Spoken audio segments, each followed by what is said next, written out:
আল্লাহ এখানে আলেম ওলামাও আছে, আল্লাহ তোলাবাও আছে, এরকম যুবকও আছে যাকে দেখলে আপনি লজ্জা পাওয়া যায়। আজকে আমাদেরকে খালি ফিরত দিন।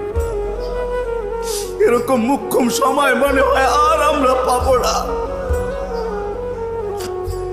এরকম মজলিসও পাবো না, এরকম লোকগুলাকেও পাবো না, এরকম সময়টাও পাবো না।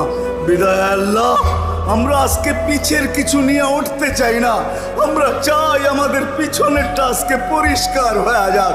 আর সত্য তো এটাই হয়, আল্লাহ তুমি ঘোষণা দিছ, আল্লাহ মজলিস যখন পরিসমাপ্তি ঘটবে ফেরেশতা নাকি কাঁধে হাত রাইখা বলবে ইরজিউ মগফুর আল্লাহ, যাও পিছনের গুনাহ মাফ, বুদ্দিলা সাইয়্যাতিকুম হাসানাত, তোমাদের নেক গুনার জায়গাগুলা নেকি দ্বারা পরিপূর্ণ। আজকে যেন আমাদের ভাগ্যে এরকমই জোটে, কালকে সূর্যটা যদি